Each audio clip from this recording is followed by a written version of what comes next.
കാണാതായ ആയഞ്ചേരി സ്വദേശി വിഷ്ണു പ്രകാശ് ലോൺ ആപ്പിൽ നിന്നും 10,000 രൂപ ലോൺ എടുത്തിരുന്നെന്നും തിരിച്ചടവ് മുടങ്ങിയതിനാൽ നിരന്തരം ഭീഷണി കോളുകൾ വന്നിരുന്നെന്നും കുടുംബം വെളിപ്പെടുത്തി.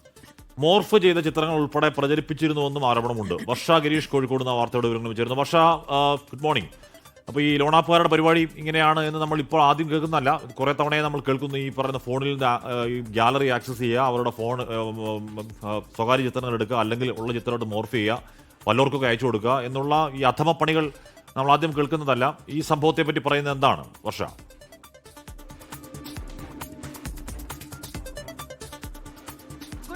ഹാഷ്മി, ക്രിസ്റ്റീന, ഹാഷ്മി സൂചിപ്പിച്ച പോലെ തന്നെ ഈ വിഷ്ണു ഇനി ലോൺ ആപ്പിന്റെ മറ്റൊരു ഇരയായി മാറിയിട്ടുണ്ടോ എന്നുള്ളതാണ് അറിയാനുള്ളത്. കാരണം ഇതുമായി ബന്ധപ്പെട്ടുള്ള അന്വേഷണം വടകര പോലീസ് ആരംഭിച്ചിട്ടുണ്ട്.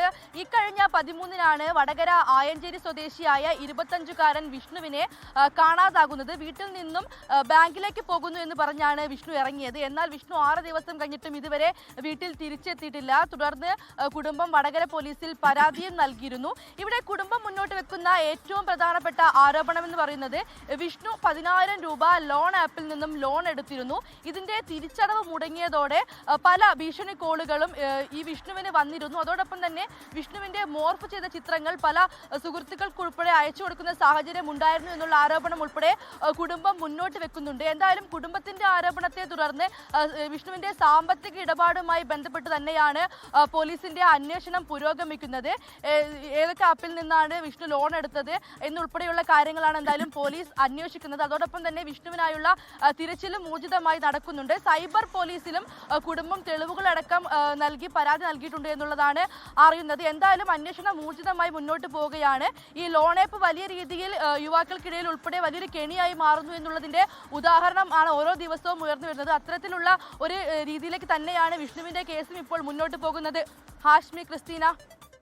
ശരി, കോടികളും ലക്ഷങ്ങളും ഒന്നും അല്ല, 10,000 രൂപ. 10,000 ഇതിന്റെ ഒരു പ്രശ്നം എന്ന് പറഞ്ഞാൽ ഫോണിലെ പല കാര്യങ്ങളും ഇവർക്ക് ആക്സസ് ചെയ്യാൻ പറ്റും.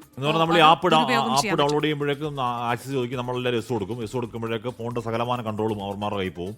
അപ്പോൾ ഗാലറിയും ഈ പറയുന്ന നമ്മുടെ കോൺടാക്ട് ലിസ്റ്റും ഒക്കെ ഉണ്ടാവും. എന്നിട്ട് മോർഫ് ചെയ്യുക, എന്നിട്ട് പടം വല്ലവർക്കും അയച്ചു കൊടുക്കുക. 10,000 രൂപയ്ക്കുള്ള ഏതെങ്കിലും ഒരാടവ് മുടങ്ങിയാലാണ് ഇത്തരത്തിൽ. അതുകൊണ്ട് ഈ ലോൺ ആപ്പിൽ നിന്നും എന്തെങ്കിലും നിവൃത്തി ഉണ്ടെങ്കിൽ ആപ്പ് ഡൗൺലോഡ് ചെയ്യാതിരിക്കുക, അതിൽ പണം എടുക്കാതിരിക്കുക എന്നുള്ളതാണ്. അതിന് 10,000 രൂപ ചെറിയ എമൗണ്ട് ആണല്ലോ എന്നൊന്നും ആരും വിചാരിക്കരുത്. ഇവന്മാർ വലിയ ശല്യക്കാരാണ്, വലിയ ഉപദ്രവകാരികളാണ്.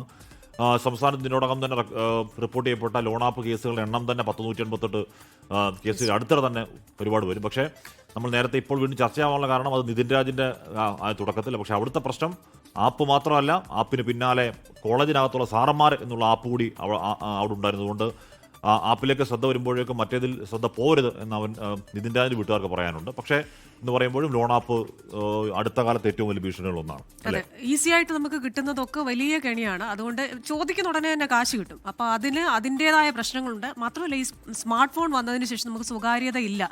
ഇതൊക്കെ എന്തൊക്കെ ഇതിനകത്തുണ്ടോ അതൊക്കെ ആർക്ക് വേണമെങ്കിലും ഏത് മിനിറ്റിലും ഹാക്ക് ചെയ്യാവുന്ന അവസ്ഥയാണ്.